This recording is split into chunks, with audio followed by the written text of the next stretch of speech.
Hi everybody, Rachel here from North Brisbane Psychologists.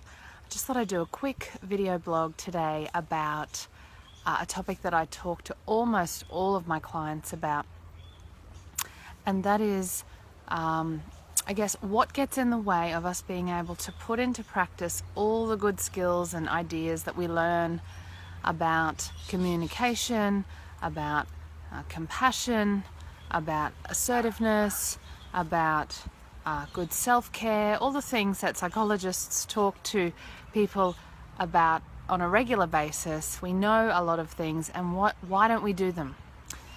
So I want to suggest that one of the reasons we don't do them is because we default to a biologically based coping mode. And the three biologically based coping modes that I wanted to quickly outline and then ask you to see if you can see in yourself at all are the survival mechanisms of fight, flight, and freeze. Now, in mammals, we know these, and other animals, we know these mechanisms. You know, my cat caught a mouse recently and he brought it inside, and the mouse lay on the mat, playing dead, looking like it was dead, except I could see its little heart beating, so it wasn't dead. But when my cat looked away for a minute, thinking, I've done my job, I'll eat it later, the mouse ran away. So it helped the mouse survive.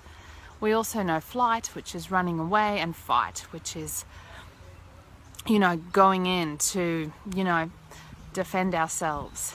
In human lives and in modern complex society, these look like some behaviors that we've all seen quite regularly. The freeze mechanism in humans doesn't look like it does in the mouse. The freeze mechanism in humans might look like compliance, submission, being passive, giving in, giving up. And, we've probably all done this, we've all seen this in other people, where they tolerate bad behavior from others, they tolerate being treated badly.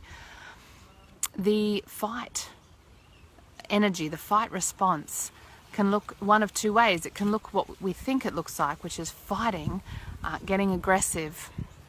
But the other way the fight energy can manifest for humans is in overcompensation. So fighting really hard, trying really hard to please everybody, to do everything just right, to be all things to all people. And this is why it's called overcompensation. And it's quite exhausting in the end. The third survival mechanism, coping mechanism, is flight. And in humans, this can be, I can't leave the situation, I'm stuck here. I see this in children and adolescents who are having a hard time at school. So instead of physically leaving, we mentally and emotionally leave. We dissociate, we check out, we go away mentally, even if we're still there physically. So it's a kind of detaching. And sometimes we detach and we do self-soothing behaviors, addictive behaviors, drinking, eating, going on Facebook for too long. These are sort of detached flight mechanisms. Escapism, I guess, is what we might call them. So we can do a blend of these in situations, but my invitation to you is to think about in what sort of situations, instead of being assertive, instead of speaking your truth, or instead of taking good care of yourself in some other way, in situations where you might do one of these three, fight, flight, or freeze, comply, detach, or overcompensate behaviors, think about the people in your lives, the situations in your lives that trigger these survival or coping mechanisms in you.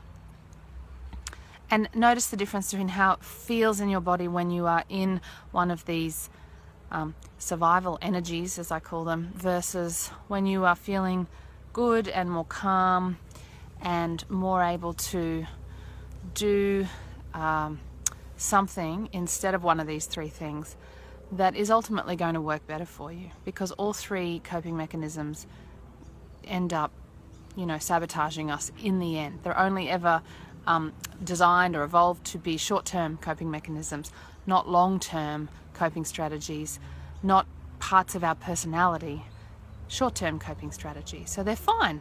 They're fine. If we need to detach for a while to refocus on something else, that's fine. If we need to use that fight energy to grab a child who's about to run onto the road, excellent. If we need to sometimes, comply and go along until we've got a chance to gather our thoughts, that's fine. It's just that sometimes these become life patterns, and that's where we get into trouble. So I'd love comments in the section below about when these survival mechanisms kick in for you or other people that you know. And just self-awareness can be such a helpful first step for bringing in more choice and doing things differently and living a values-based life instead of a reactive survival-based existence. That's all for today. See you next time.